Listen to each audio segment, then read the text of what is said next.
네, 안녕하세요. 반갑습니다. 네, 오늘 저는 진행을 맡은 주정철이라고 합니다. 반갑습니다. 네, 영화 잘 보셨죠? 네, 이미 정말 여러 번 애차 관람하시는 분들이 제 눈에도 많이 띄고 있는데요.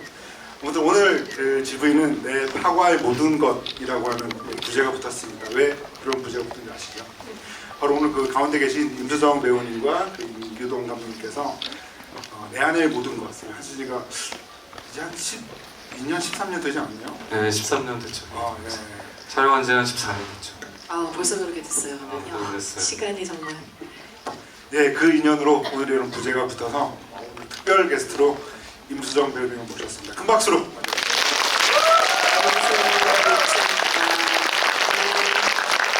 네, 내 파워의 모든 것 즐겁게 대화 나누는 시간 됐으면 좋겠습니다. 감사합니다.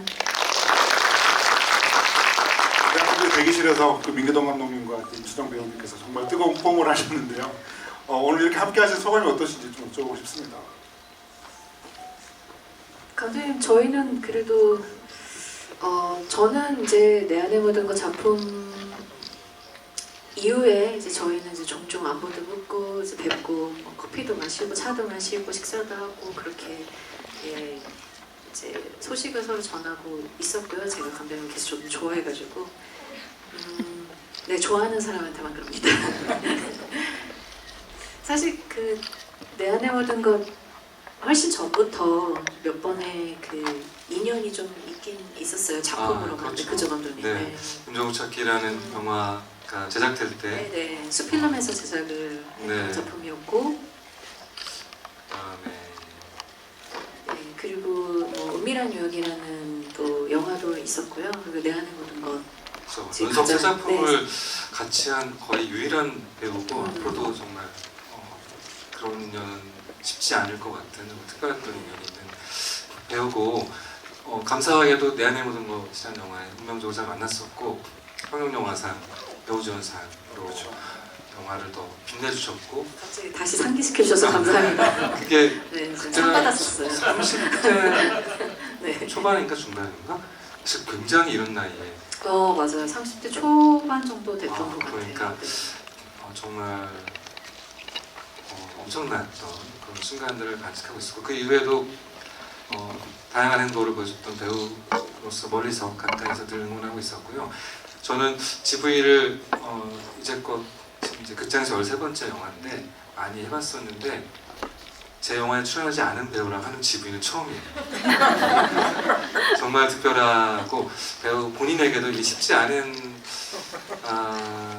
선택인데 선택 이렇게 응해주셔서 고맙습니다. 아니, 저도 생각해보니까 아까 대기실에서도 잠깐 말씀드렸는데 제가 제 영화 아닌 영화에 이렇게 GV로 참여를 한 적이 감독님 저 별로 없었더라고요. 이런 얘기를 나누면서 저희 그 감독님이 뭐 이렇게 수정아 뭐 하자 잘 지내 뭐 하자 이러면 진짜 별 생각 없이 네 이렇게 되는 게 너무 익숙해져가지고 이번 GV도 네 너무 재밌게 대화할 수 있을 것 같아요. 이렇게 하고는 슬슬 걱정이 밀려오는 거예요.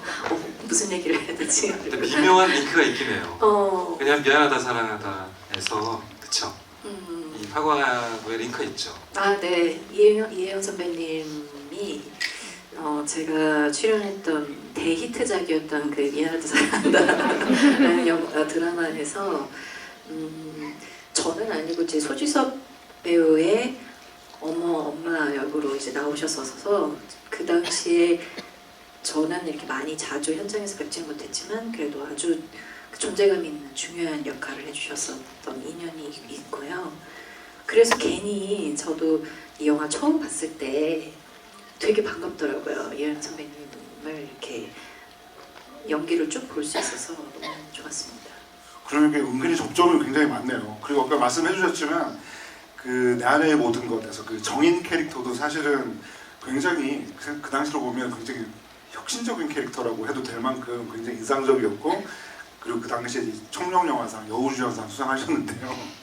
그러니까 사실 그 사이에 이렇게 좀 얘기를 주고받으셨으면 민규동 감독님이 파과를 만든다는 소식도 왠지 좀 들으셨을 것 같은데 혹시 그때 느낌 어떠셨는지 좀 많이 궁금하네요. 우연한 기회에 영화가 개봉되기 훨씬 전에 감독님하고 또 그냥 편안하게 식사하는 자리가 있었어요. 그러다가 이제 근황 얘기하고 하다가 감독님이 이제 이 촬영을 어떻게 했고 촬영 이제 편집 중이고 뭐 이런 얘기를 해주시고 언제쯤 개봉할 거다 이런 얘기를 해주셔서 알고 있었어요. 그래서 너무너무 개봉이 되기를 기다리고 있었고 처음에 감독님이 이 작품에 대해서 말씀하실 때 역시 여성 서사의 이야기라면 감독님이셔야 되겠구나라는 생각이 많이 들었어서 저도 그냥 감독님의 영화의 그 한 명의 팬으로서 이 영화가 빨리 나오기를 기다리고 있었던 것 같습니다. 네, 그리고 이제 뭐 공지사항 말씀드리면요, 그 아주 좀 1시간 정도 진행이 될 예정인데 그 후반부에 또 객석 질문 받는 시간도 있고요. 객석 질문 해주신 분께는 그 영화 속 그 대사가 이 자수로 새겨져 있는 책갈피를 드리고요. 그리고 그것과 별개로 여기 이제 좌석 배치도를 제가 가지고 있는데요. 무작위로 5분 추첨해서 A3 사이즈의 사인 포스터 증명을 하니까요. 마지막까지 자리 지켜주시면 감사하겠습니다. 그러니까 역시 오늘 또 그 임수정 배우를 모실 자리다 보니까 아무래도 뭐 이혜영 배우에 대한 얘기를 좀 해주셨는데 사실 오늘 이제 이혜영 배우가 이 자리에 안 계시잖아요. 그렇기 때문에 뭔가 이혜영 배우에게 물어보고 싶은 것을 민규동 감독님에게 좀 대신 물어보면 어떤 질문이 있을까 저는 굉장히 궁금합니다. 저는 일단 사실 이 영화 파가의 가장 놀라운 점, 뭐 관객분들도 당연히 그렇게 저와 같이 느끼시겠지만요. 그 이혜영 선배님의 어떤 그 조각이라는 여성 캐릭터가 이제 이끌고 가는 이 서사인 것 같아요. 그리고 정말 이렇게 화려하면서도 멋있고 되게 기교 넘치면서도 단순한 이런 멋진 액션을 직접 또 소화를 한다라는 점도 저는 이제 또 후배로서도 그렇고 많이 영감을 받는 느낌이 있었고요. 무엇보다도 사실 뭐 이혜영 선배님을 배우로서 이렇게 지금 잘 알고 있는 관객과 조금 낯선 관객들이 분명히 있으실 텐데 그냥 그 여성 배우의 어떤 매력을 존재감 있는 모습을 이 영화에서 다 보여줄 수 있어서 전 되게 좋더라고요.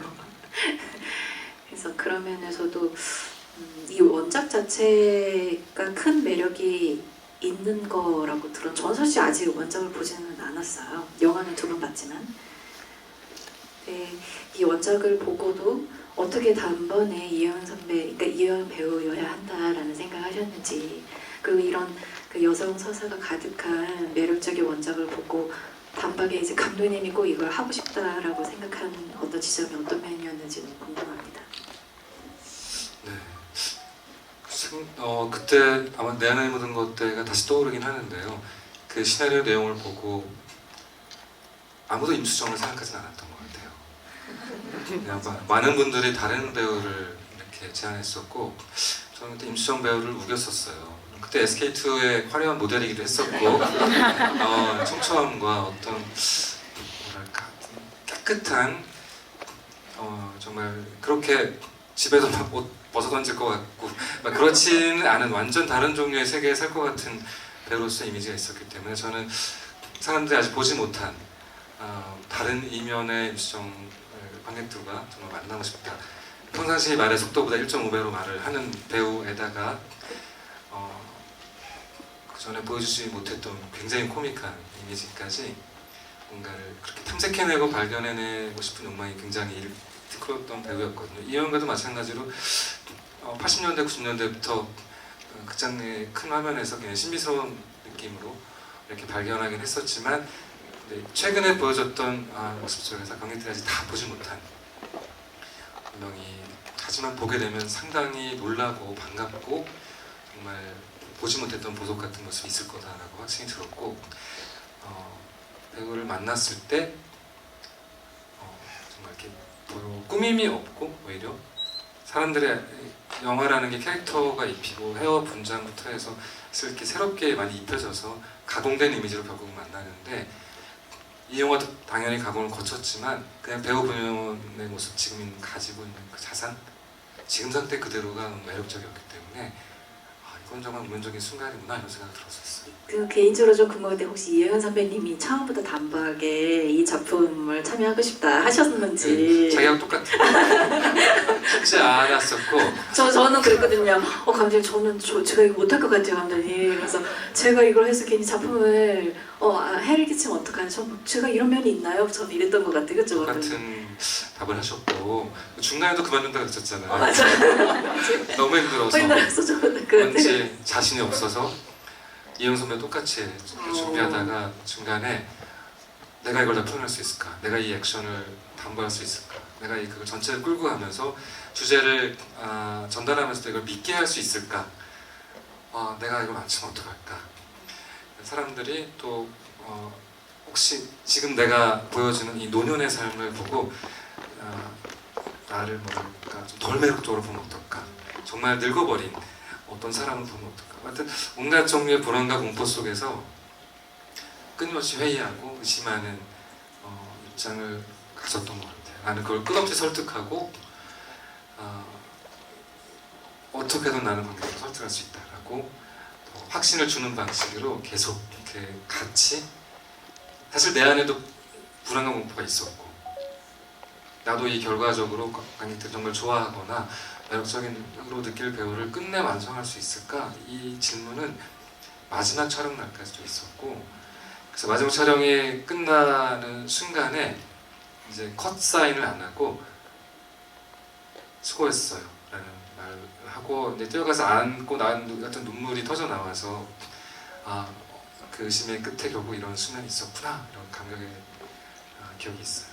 저도 인터뷰 감독님 이제 인터뷰 내용 중에 그 대목이 되게 인상적이었었어요. 마지막 그 놀이공원 마지막 하이라이트 액션 장면을 찍고 컷 뭐 지금 말씀하신 거는 이제 컷을 하지 않고 수고하셨습니다 얘기하고 현장으로 가셔서 배우분하고 함께 부둥켜 우셨다고 해서 그걸 그 정도는 아니에요? 그랬는데 나만 울었던 거 같고 이혜연 선배님은 그 정도? 이혜영 선배님이 그때 찍힌 사진을 보면은 사람이 자기가 가지고 있는 에너지를 120% 소진해버리면 나오는 사력을 다해서 정말 찍고 눈동자의 초점을 정말 잃고 이렇게 톡 치면 쓰러질 것처럼 겨우 버티고 서 있는 그런 느낌이었어요.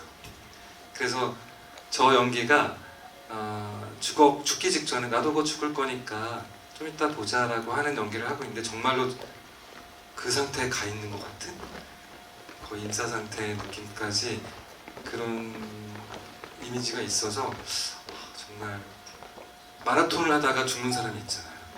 자기도 모르게 뛰다가 심장이 어디까지 갔는지 모르고 그런 것처럼 이영 배우가 그 순간에는 정말 평생 한 번도 넘어보지 못한 선을 넘었던 게 아닐까 이런 기억이 있어요.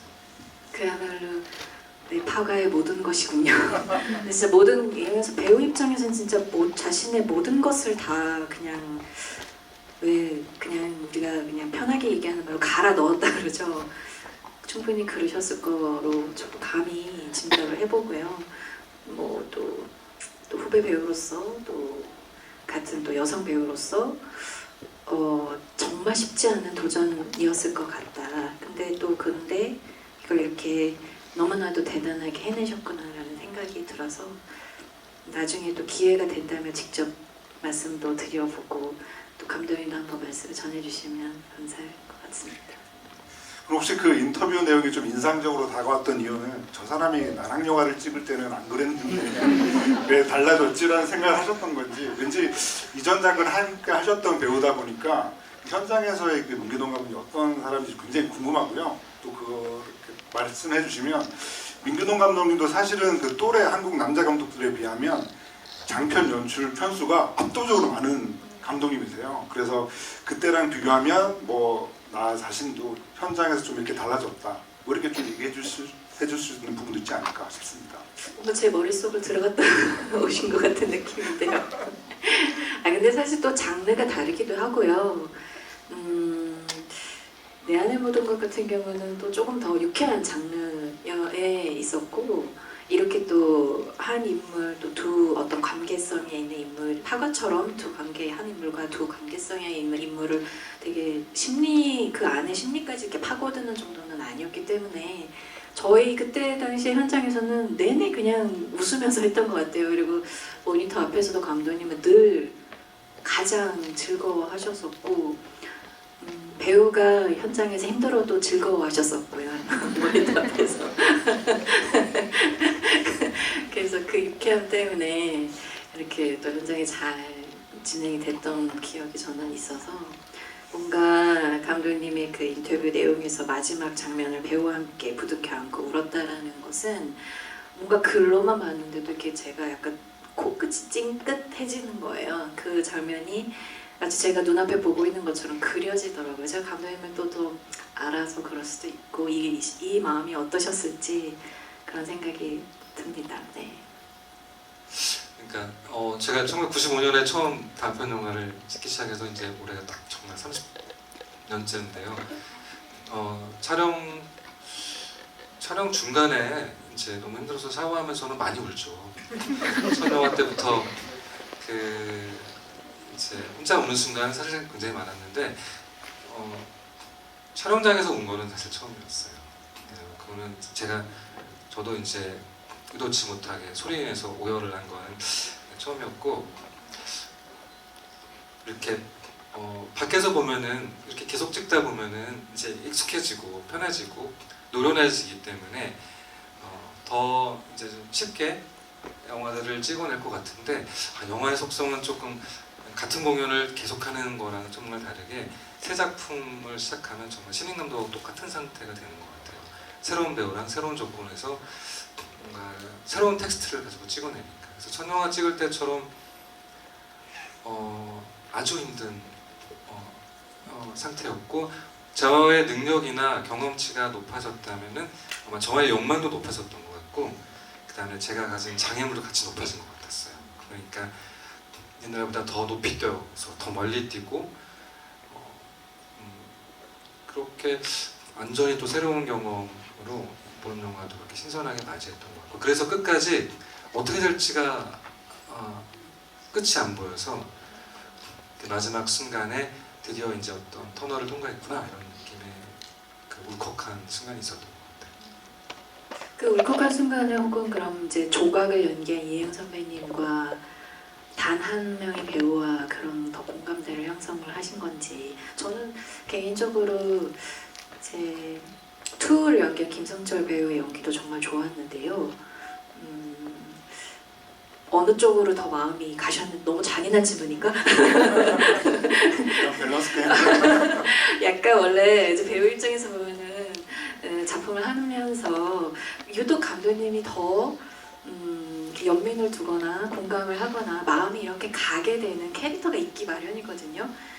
그런 면에서 그냥 농담처럼 제가 여쭤본 거고, 그 김성철 배우가 저는 좀 대단하다고 좀 느꼈던 점은, 왜 그런 거 있잖아요. 이혜영 선배님은 그냥 그 존재 자체로 너무나도 포스가 있으시기 때문에 약간 사실 거의 투탑과 다름이 없는 구조인데 뭔가 그 에너지를 그대로 이렇게 같이 대등하게 갖고 간다는 느낌이 많이 들었었어요.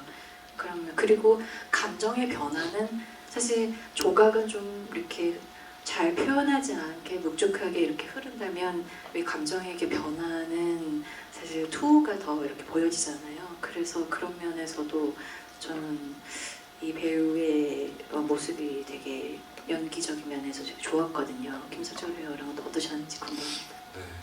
배우가 보기에 사실 아주 본능적으로 화면을 다 보고 영화 전체 보고, 감독은 잘 모르고 무의식적으로 자기는 모든 배우를 사랑하고 모든 캐릭터를 위해 최선을 다했다고 생각했지만 여기에도 애정이 갔구나 이런 느낌이 들 수 있잖아요. 이번 영화 어떠셨어요?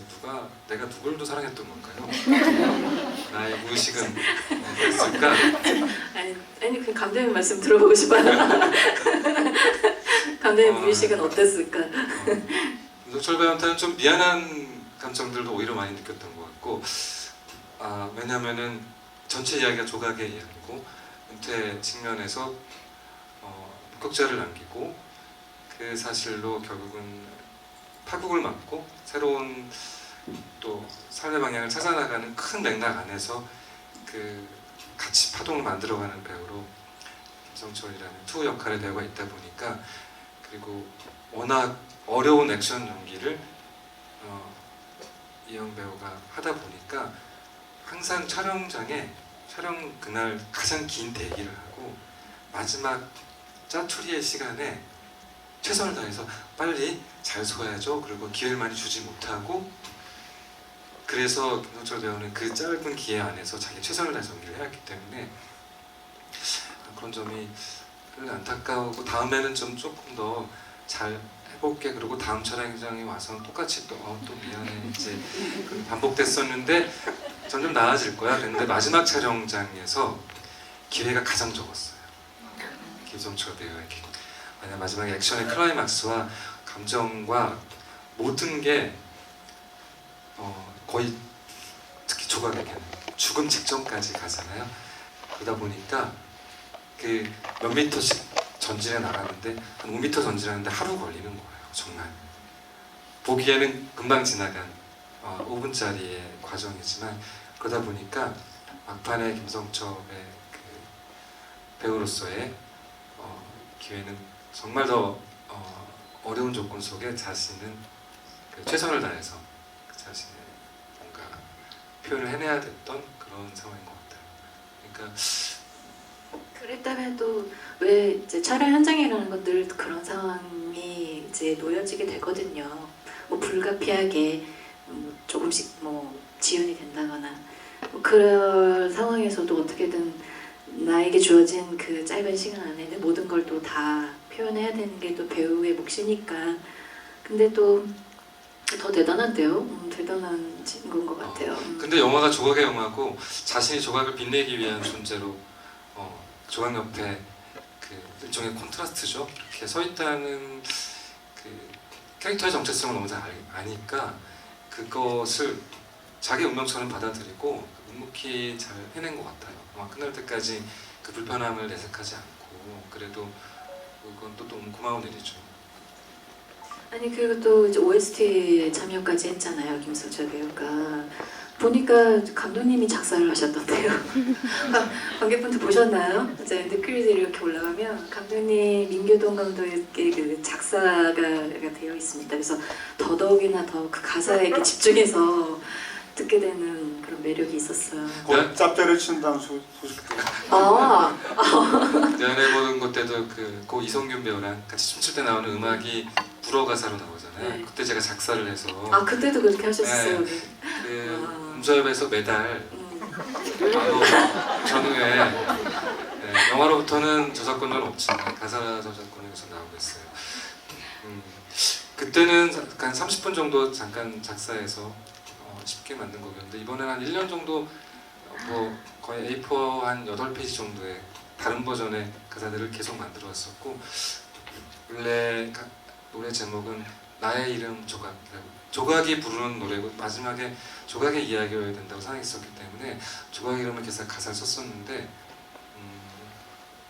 영화를 만들고 나서 크게 베를린에서 그 영화를 보면서는 생각이 조금 더 바뀌어져서 투가 사실 김성철 배우가 노래를 잘 부르니까 노래를 할 수도 있는데 투가 노래를 할 이유는 저는 없다고 생각했었어요. 근데 거기서 이유를 찾았어요. 그래서 유령이고 영화 전체적으로 조각이라는 이름을 한 번도 못 부른 배우인 거예요. 이 투가 그렇게 이름을 부르고 서로 명명되어지고 싶었던 동료로 여러 가지 다른 관계에 새로운 기회를 발견하고 싶었지만 죽기 직전에 몇 초 통하고 떠나는 안타까움 속에 유령이 되어서라도 한번 부르게 해줘야겠다 라고 생각해서 그게 이제 너의 이름을 부르는 투의 시점으로 그게 바뀌는 방식으로 이렇게 했고 그것도 또 사실은 굉장히 짧은 시간 안에 급하게 며칠 만에 연습해서 3시간 만에 녹음해서 하여튼 마지막까지 그렇게 되더라고요. 김성철 배우는 그렇게 됐어요. 나중에 다른 작품에서 만나게 된다면 감독님 그때는 김성철 배우에게 많은 기회를 더 그래요. 현장에서의 기회를 더 주시기를. 그렇게 되겠죠 다음에. 네. 왜냐면 감독님 이번 영화에서도 뭐 보시겠지만 아시겠지만 이렇게 함께 쭉 작업을 해왔던 배우들이 많이 뭐 특별 출연이든 아니면 어떤 역할 출연이든 이렇게 많이 이제 좀 참여를 해주신 게 있어서 또 감독님께도 한번 그냥 저는 김성철 배우하고는 잘 몰라요. 그렇지만 쓱 한번 부탁을 드려봤습니다. 네. 이제 그 배우 얘기를 하셨으니까요. 사실 그 이 파과라고 하는 작품이 이제 베를린 영화에 초청이 되고 최초 이제 포스터 공개됐을 때, 그러니까 그 이혜영 배우의 그 얼굴 클로즈업 포스터가 공개됐을 때 많은 사람들이 굉장히 너무 멋지다, 되게 충격적이다라는 표현도 많이 썼었는데요. 그러니까 뭔가 이제 아까 말씀하신 것처럼 이혜영 배우는 뭔가 그냥 존재만으로도 뭔가 좀 서사를 만들어내는 뭔가 좀 이야기가 있을 것 같은 그런 사람이라고 한다면, 어쨌건 영화 안에서는 이 김성철이라고 하는 배우는 정말 그 대선배인 이혜영 배우와 이제 붙었을 때 정말 잃을 게 없는 싸움을 하는 것일 수도 있고, 혹은 뭐 잃어도 상관없는 싸움 할 수도 있는 그런 처지라고도 할 수가 있는데, 묘한 그 관계가 어떻게 보면은 이 영화 안에서 이 조각과 투의 어떤 관계로 좀 취환이 되기 때문에 저는 그것 자체로도 굉장히 그림이 좋다라고 생각을 했었는데요. 그래서 또 제가 이제 임수원님께 여쭤보고 싶은 거는, 뭔가 이 영화 안에서 많은 사람들이 얘기한 어떤 정말 뭐 명장면들이 많은데, 뭐 그런 뭐 익숙한 명장면일 수도 있고, 아니면 유독 그 보시면서 어떻게 좀 저런 표정이 나오지? 저건 또 어떤 의미일까? 이런 식으로 뭔가 되게 별거 아닌 장면도 굉장히 좀 눈에 좀 들어오지 않았을까라는 생각이 들어서, 혹시 그런 장면 있으신가? 그것도 좀 여쭤보고 싶습니다. 사실 그 조각을 연기한 이혜영 선배님 외에 다른 모든 캐릭터의 배우분들이 사실 연기를 저는 너무 잘 하셨다고 생각이 되어서, 감히 제가 뭐 평을 하는 게 아니지만 이제 관객으로서 봤을 때 많이 이렇게 공감이 되었어요. 그리고 엔차 관람을 하는 게 하면서 더 느껴지는 게 있더라고요. 그렇지만 또 감독님 아까 말씀하셨던 것처럼 그래도 이 이야기는 이렇게 조각을 따라가지 않을 수가 없는데요.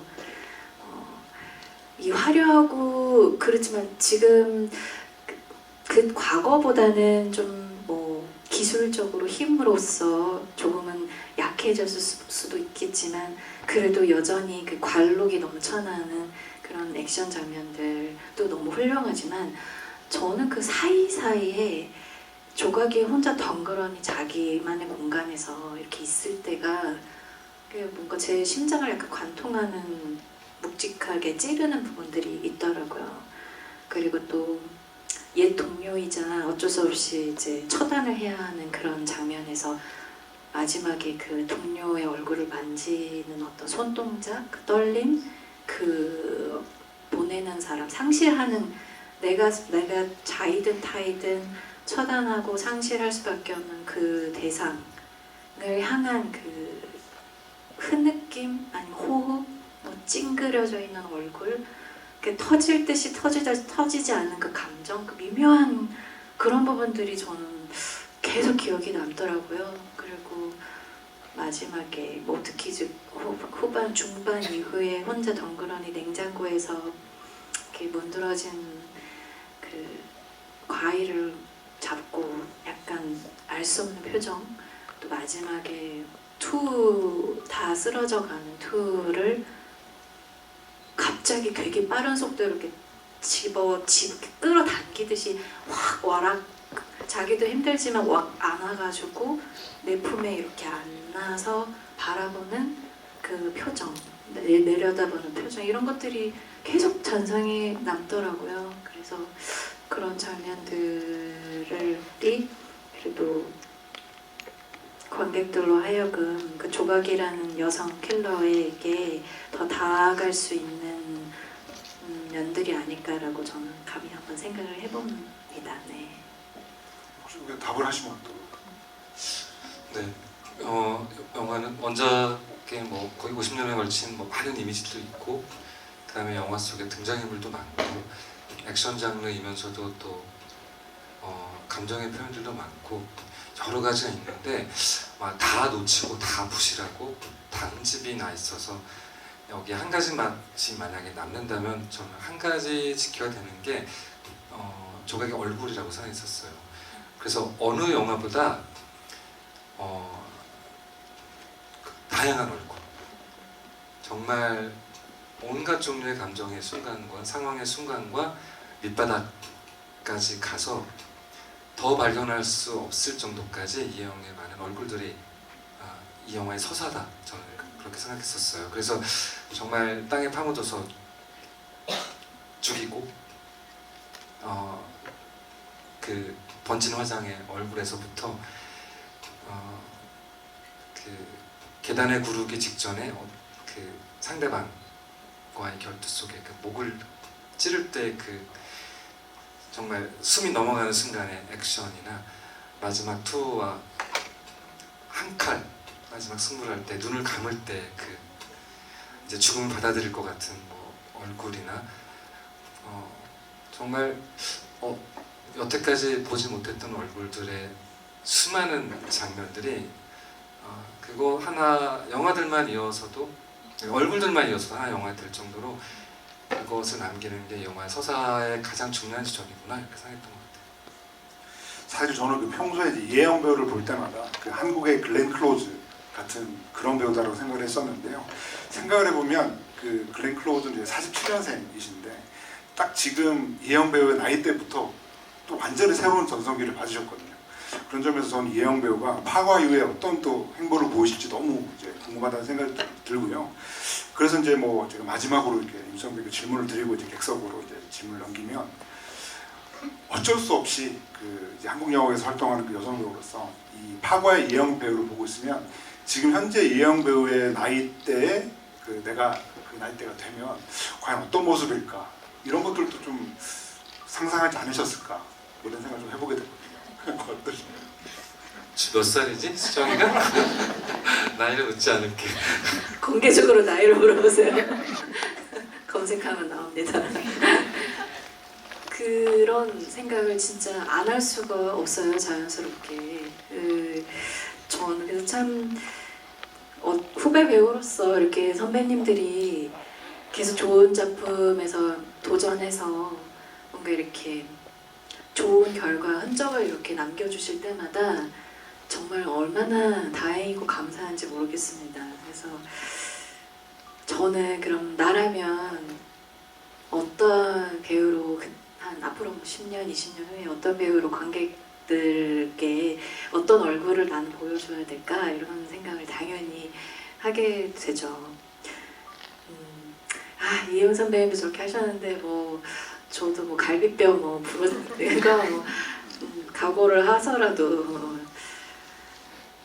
더 좋은 감히 어떤 정말 이게 가능할까 싶은 도전들을 저도 후배 중에 한 명으로서 이렇게 후배 중에 한 명의 배우로서 좀 해나가면 어떨까 이런 생각을 또 저도 해봅니다. 네, 이제 장르 사실 저도 지금 가끔은 무섭거든요. 뭐 어떤 액션 장르라든지 약간 한계를 넘어야 하는 어떤 기회들이 주어질 때 사실 두려워요. 두렵고 무섭고 과연 잘할 수 있을까.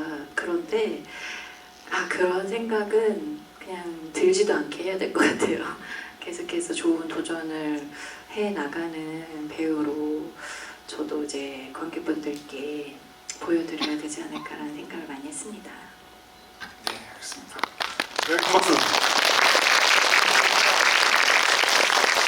네, 이제 객석술을 받아보려고 하는데요. 그 집을 이렇게 진행해 보면 거의 제 지목을 하면 대부분 5번 이상 보시는 분들이더라고요.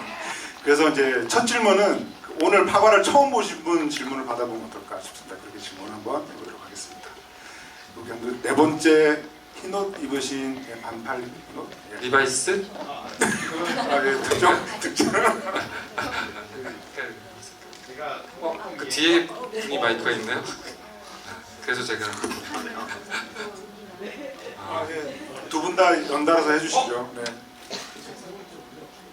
네.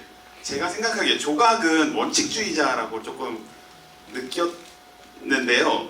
근데 강 박사한테는 그 전에 있던 그 류를 오버랩해서 살려줬다고 생각하는데 왜 그 투는 어렸을 때 살려줬는지 그게 너무 궁금합니다.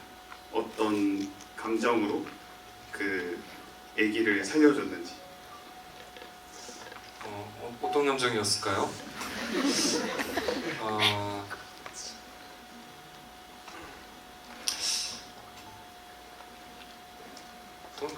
감정이 없이 아주 냉혹한 단순한 자기를 완벽하게 해내가는 사람으로서 살던 때였던 것 같고요. 그때 타살 미제로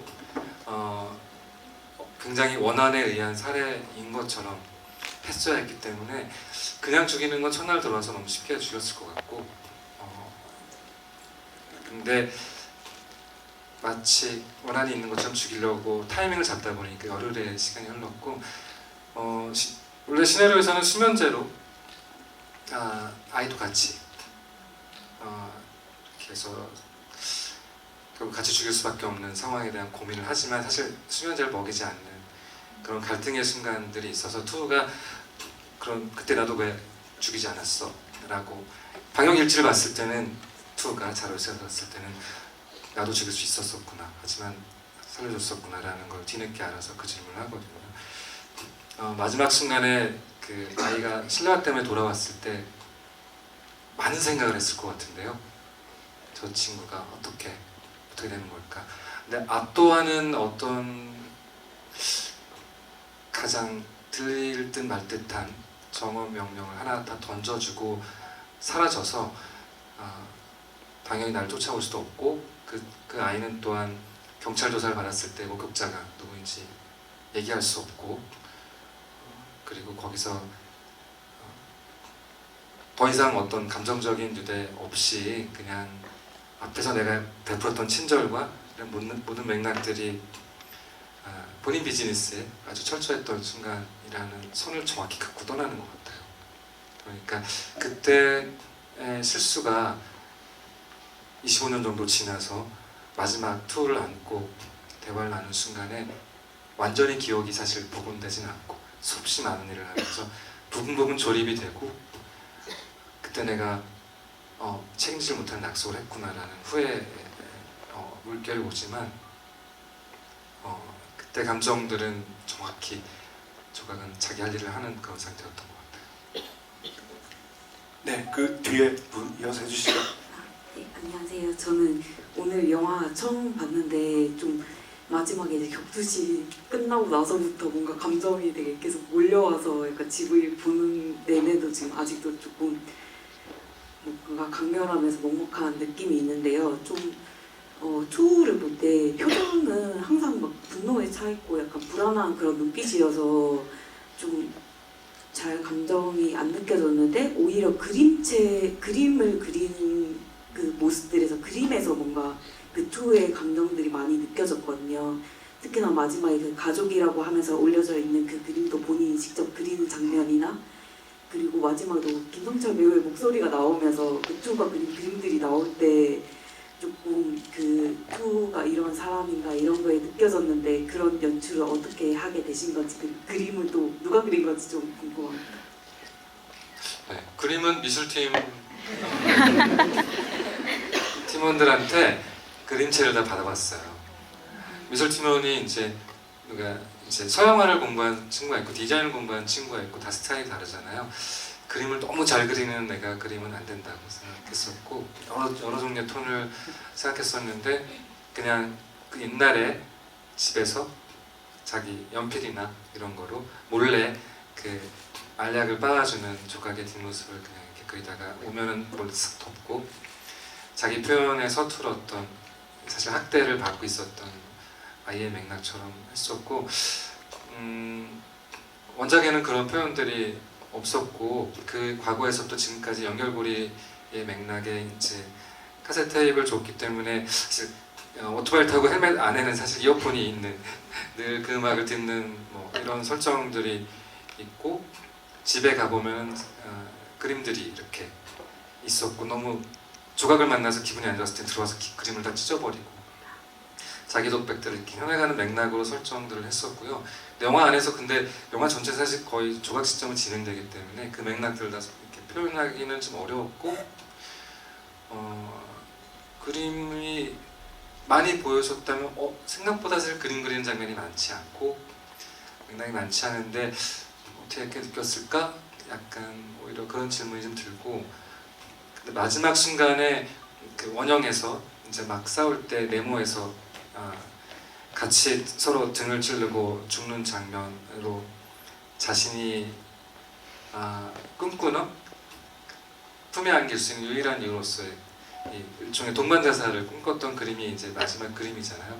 그래서 원래는 크레딧에 그런 그림들을 다 표현하고 그 미처 전하지 못했던 메시지들을 표현할까 말까 고민이 좀 있었어요. 왜냐하면은 조각 이야기로 가는 어떤 마지막 감정의 맥락이 혹시나 투 이야기로 너무 치환돼서 오히려 조각이 흐릿해질까봐 그런 고민이 있었어요. 근데 마지막에 이걸 다 정리하면서는 이 모든 감정이 조각을 어떻게 바라봤냐로까지 넘어가고 그게 노래 가사까지 이어지면서는 토의 마음들, 토의 시점으로 바라본 조각의 삶이나 맥락들이 전달되는 방식으로 조각이 다시 퍼즐이 완성될 수 있겠구나 이런 생각으로 그림의 메시지를 활용했던 것 같아요. 예, 또 이어서 질문 받겠습니다. 임수정 배우님에 대한 질문도 환영합니다. 영화 질문 해주세요. 영화 질문. 5번째 여기 복도 쪽이요.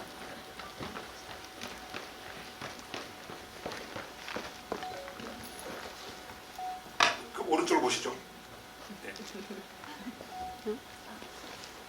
네, 저는 일단 오늘 6번 영화를 봤고 이렇게 재밌는 영화 만들어주셔서 감독님께 감사를 드리고요. 저는 질문하고 싶은 게 조금 간단한 질문이긴 한데 제가 본 게 맞는지 궁금해서 질문을 드리려고 합니다.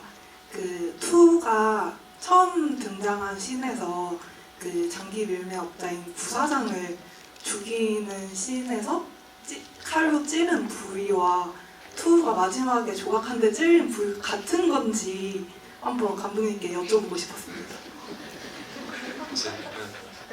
네, 정말 많은 질문을 하셨고 이제 새로운 구석구석 찾아내 주는 거죠. 어떻게 봤어요? 맞는 것 같아요? 맞는 것 같아요. 대단하신 관찰력이 계신데요.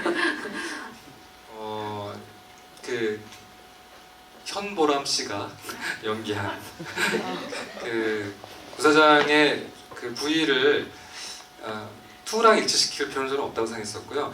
투는 고통스럽고 그러니까 투의 모토는 그거였어요. 천천히 고통스럽게잖아요. 그러니까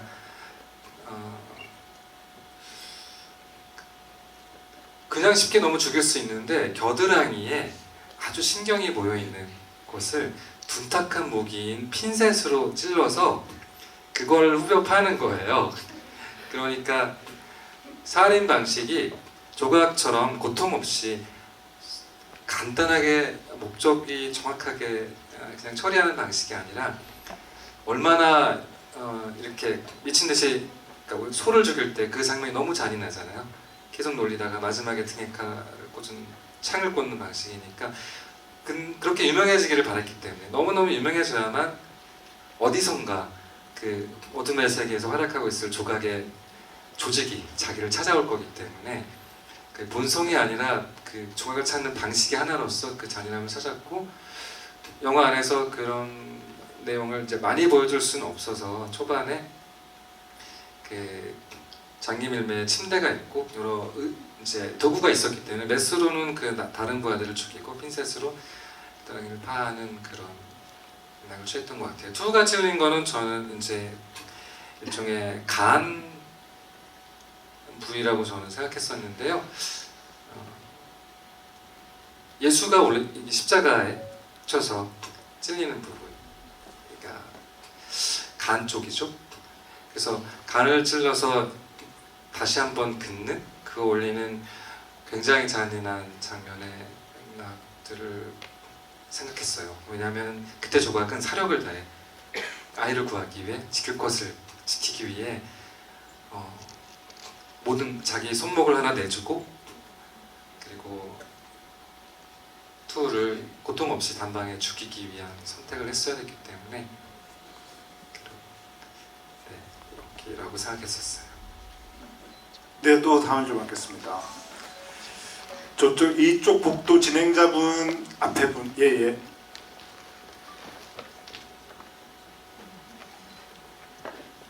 감사합니다.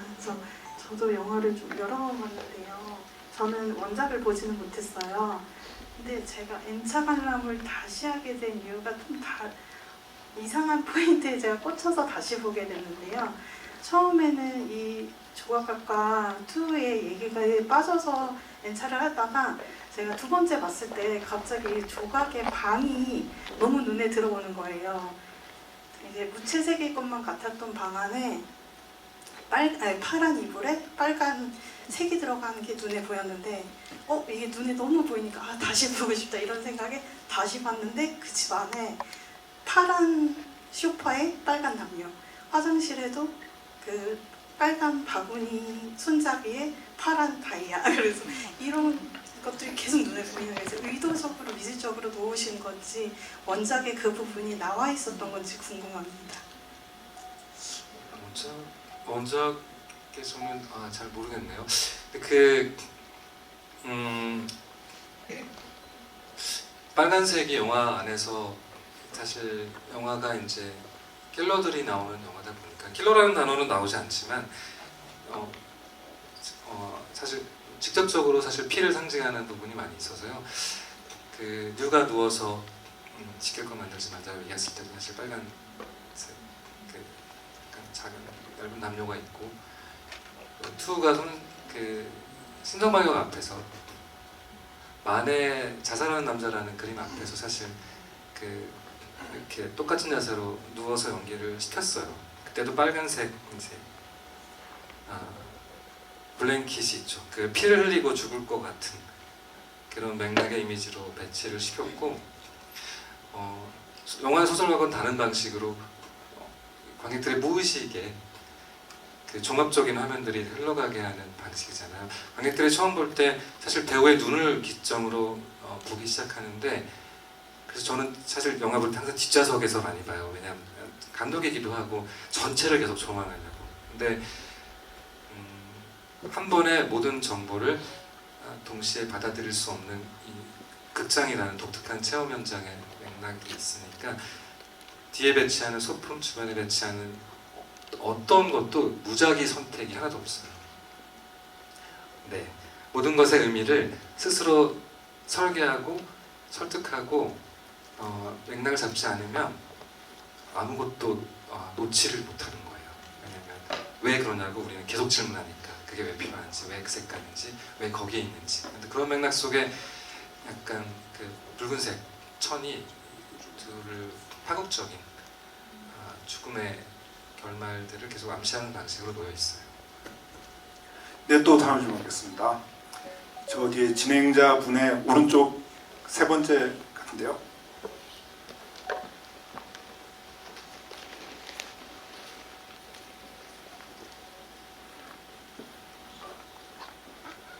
그 작품에서 묘와 조각이 나쁜 사람 벌레를 죽이는 일이 신성하다고 말했는데 감독님도 그들과 같은 생각이 아니신지 날씨가 더워지고 있습니다. 그 사람들은 그렇게 생각하기도 한 것 같아요. 네, 저는 모르죠. 시나리오에 그렇게 있으니까 그렇게 표현된 것 같은데 그 감독님 쓰신 거잖아요. 그 타이타닉의 유명한 그 질문과 대답이 있잖아요. 왜 디카프리오는 케이트 윈슬렛을 위에 올려놓고 케이트 윈슬렛은 왜 올라오라고 한마디도 끝까지 하지 않고 자기만 살아서 잘 가라고 하는지. 그때 우리 감독님의 대답은 뭐였냐면 시나리오에 그렇게 써 있었다? 그랬던 것 같아요. 시나리오에 그렇게 써 있는데 시나리오는 사실 어떻게 써 있냐면은 원작에 한 구절이기도 하죠. 나는 정의 그딴 생각하지 않고 그냥 내가 이렇게 저렇게 번 돈으로 나이가 들었을 때 내가 벌레만도 못한 처리가 됐을 때 그러니까 인간으로서의 품격을 유지할 수 있을 정도면 괜찮다고 생각하는 회색주의자였어요. 그래서 그런 표현이 있는데 영화적으로 전체적으로 압축하면서는 이제 신동방이라는 이런 회사가 어떤 조직이 어떻게 이런 이름을 가지고 조각은 이제 4, 50년을 어떻게 버티는지에 대한 맥락으로 압축되면서 지금은 공자의 말을 인용해서 우리 한 사람 한 사람의 세상을 구한다라는 이런 맥락이 더 명확하게 전달되는 방식으로 가 있는 것 같고 그것에 반대해서 그것이 구시대적이고 폐기되고 업그레이드 돼서 바뀌어야 된다는 손 실장의 세계관이랑 부딪히는 방식으로 대조를 더 강하게 하려다 보니까 조각은 돈을 벌기 위해서 이런 일을 해서는 안 된다라는 맥락을 취하고 이제 손 실장의 입장에서는 우리가 독립운동을 한다면 일본 사람 돈을 받아서 한다고 한다면 그런 것도 필요하지 않냐, 우리한테 이익이 된다라면 이런 실용적인 세계관으로 공리주의의 생각으로 이제 이렇게 오는 전체적인 세계관에서의 그 충돌을 위해서 굉장히 신념과 원칙, 그 진정성이 최고 선이고 덕목이라고 생각하는 방식으로 그게 장피에르 멜빌이 이렇게 만든 알랑 드론과 함께 그때 만들어냈던 고독한 실존주의적 영웅의 어떤 모태거든요. 그런 맥락들을 특히 뉴의 서사는 아주 짧게 압축적으로밖에 표현할 수 없었기 때문에 그렇게 표현한 것 같아요. 그 외에 만약에 대화를 더 많이 표현할 여지가 있었다면은 너무 그렇게 정의 강박적인 그런 신념에 파묻힌 사람으로 표현은 좀 안 됐을 것 같아요. 저는 좀 더 회상적인 삶이면 어땠을까 그런 생각을 하고 있어요. 네, 그럼 이제 시간 관계상 딱 두 분만 질문 받고 마무리해야 될 것 같은데요. 6번째로 카메라 들고 계신 것 같은데 네. 손 한번 들으세요. 네. 저요? 네. 대박.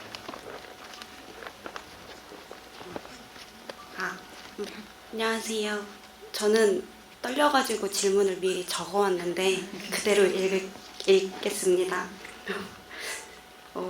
감독님께 드리고 싶은 질문은 파가를 여러 번 보다 보니까 등장인물들 뒤에 명화 같은 게 많이 그려 있더라고요.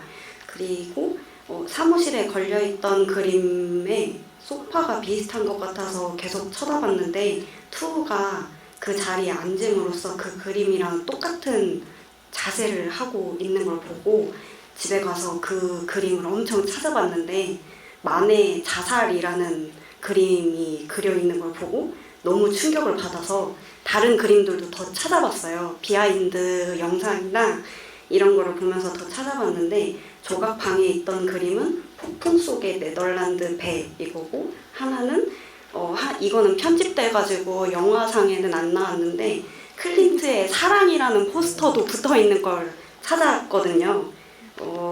이런 그림들을 캐릭터들의 내면과 관계 있는 듯한 여지를 주는 그림들을 장치에 둠으로써 뭔가 숨겨진 뜻들이 많았던 것 같은데 그 그림 외에 다른 장치들이 더 있는지도 궁금합니다.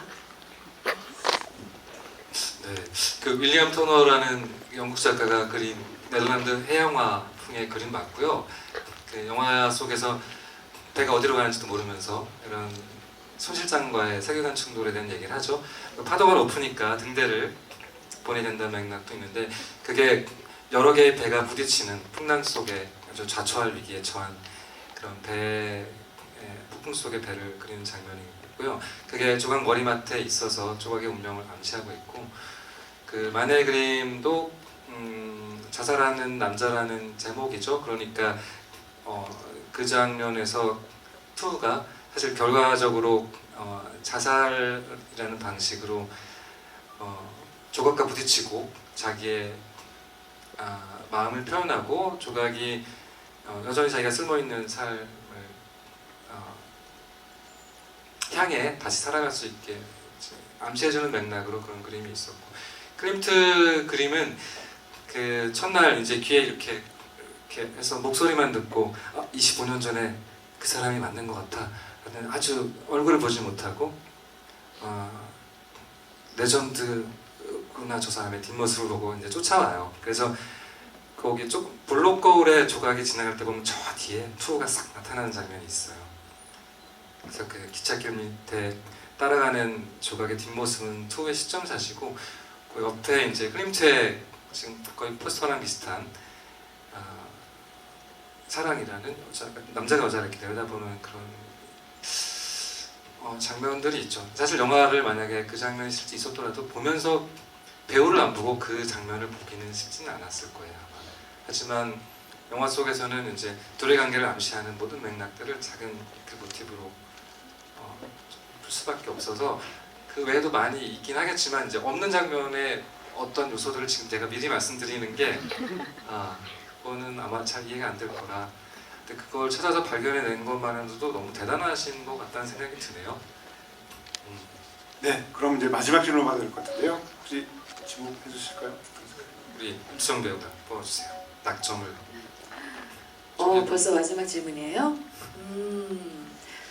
아직도 너무 질문 손 드신 분이 많은데 네, 이렇게 양쪽 하시는. 네 뒤에서 하나 둘 셋 두 번째 세 번째인가요? 예, 찰진 것 같네요. 네. 네.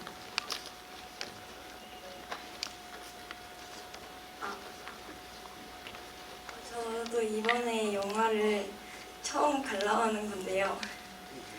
질문해볼게요. 예, 용기를 내시고. 너무 떨려가지고.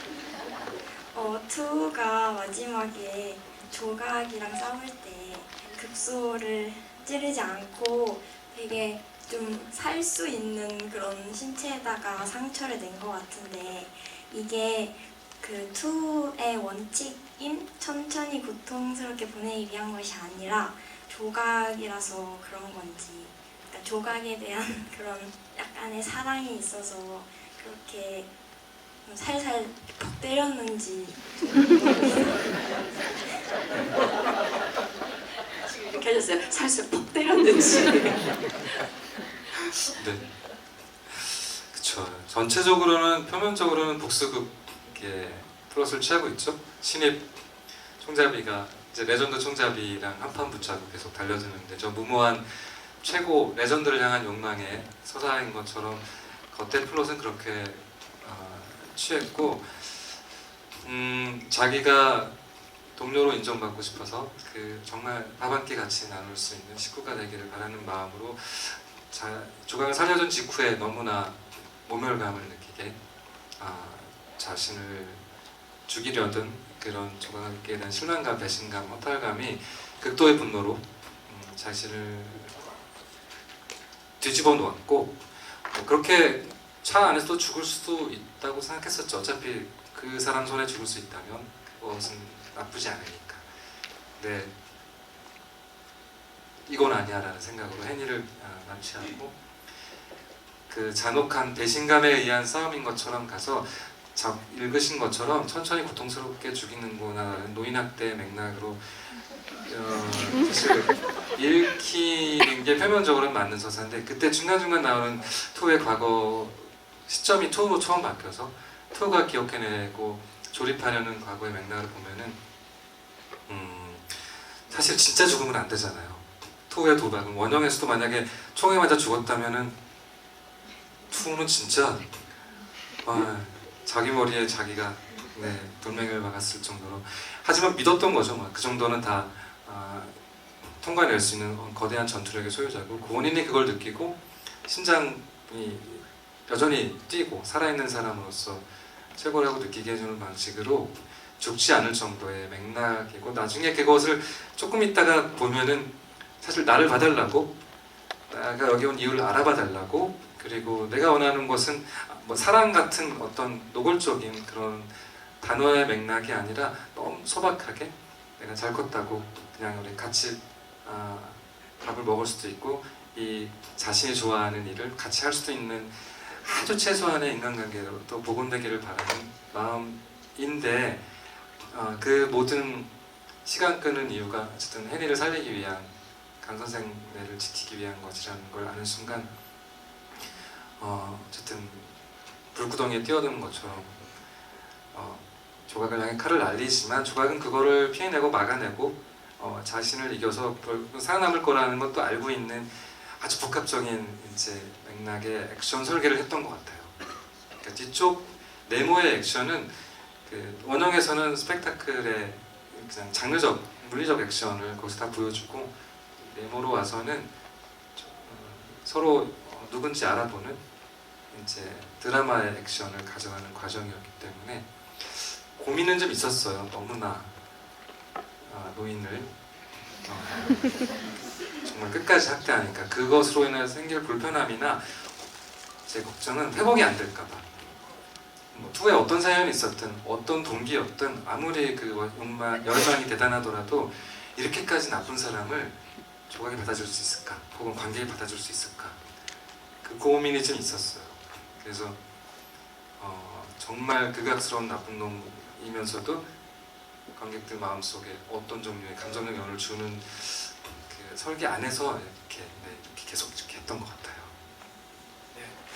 네, 뭐 질문 다 받고 싶지만 정말 시간이 아쉬운데요. 그리고 두 분 마지막 말씀 듣기 전에 빨리 저희가 바로 사인 포스터 전달드릴 수 있게끔 추첨의 시간을 갖도록 하겠습니다.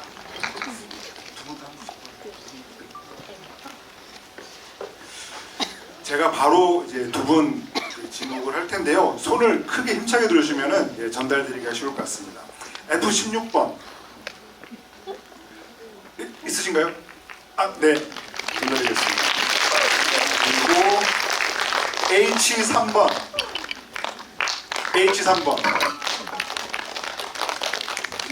손 드신 거죠? 네, 저기 H3번.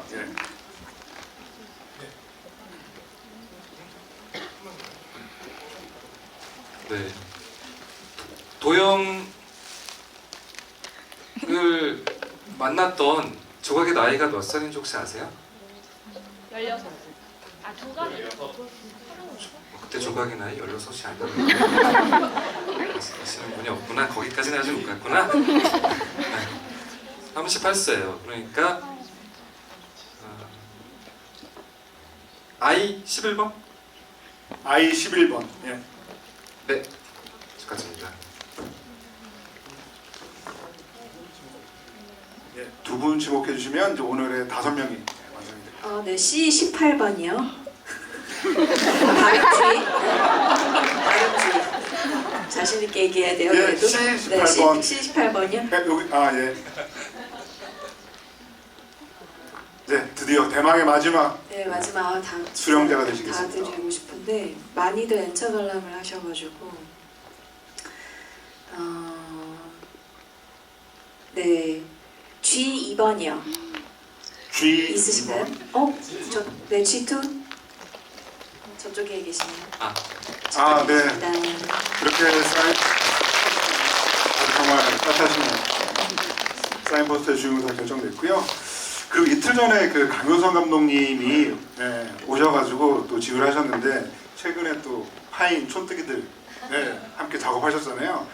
그 강효선 감독님이 게스트의 본분을 망각하고 그 파인의 그 공개일을 무려 3번이나 AI처럼 얘기를 하셨는데요. 뭐 그 작품 소개 포함해서 그래도 마지막 인사 말씀 들어보면 어떨까 싶습니다. 제가 이제 이제 곧 공개될 차기 작품이 강윤성 감독님과 함께 이제 시리즈 드라마 작품이어서 디즈니 플러스에서 곧 올 여름에 공개가 될 것입니다. 네, 많이 기대를 해주시면 감사하겠고요. 사실 저는 그 영화 이 파가를 보고 제가 이 자리에 같이 감독님하고 이렇게까지 이야기를 나눌 수 있는 자리가 될지는 그때는 상상을 못했는데 사실 저도 여러분들 많이 보신 분들만큼은 아니지만 이제 저는 2번 봤거든요. 이 영화가 참 이제 감독님 있으셔서 더 말씀드리겠지만 정말 N차 관람은 무조건인 것 같습니다. 진짜 저희가 이런 영화도 사실 드물었는데요. 보고 두 번째 봤을 때 정말 더 좋았고요. 보고 난 다음에 엔딩 크레딧이 딱 올라가는데 그냥 거의 바로 다시 보고 싶은데 이런 느낌이 들었어요. 끄덕끄덕 하시는 분들이 좀 계신 것 같아요. 그래서 이게 이 영화 파가의 매력이구나. 정말 계속해서 살펴보고 뜯어보고 이렇게 보게 되는 매력이 있는 작품이고, 이런 멋진 여성 서사를 영화로 만들어 주셔서 정말 감독님 사랑해요. 고맙습니다. 여러분들 함께 좋은 대화 나눠서 감사합니다. 즐거웠습니다. 2차 안에도 한 번만 봐도 너무 많은 사람들이 보는 영화도 만들고 싶은데 이번에는 아마 제 욕심이 훨씬 더 많았던 것 같고, 더 많은 감정들을 영화라는 작은 그릇에 아주 겹겹이 쌓아놓고 여러 번 볼 때 그 의미들이 조금 더 많이 양파껍질처럼 바꿔줄 수 있는 그런 종류의 영화가 되겠구나라는 생각으로 해봤었고, 그걸 발견해 주시는 여러분들 대단하신 것 같고, 그런 재미가 있다면은 또 그런 보기 드문 독특한 하나의 새로운 영화구나 이런 생각이 들어요. 그렇게 응원해 주시고 관심 가져주셔서 너무 고맙고, 이제 새로운 또 관객분들이 또 극장에서 계속 파과를 볼 수 있도록 계속 응원 부탁드리겠습니다. 고맙습니다. 네, 오늘 긴 시간 함께 해주신 두 분께 큰 박수 드리면서 마무리하도록 하겠습니다. 저희 사진도 찍나요? 아니면 빨리 갈까요? 갈까요? 시간 어떠세요? 관객분들하고 사진 찍 잠깐만 기다려 주시면. 네,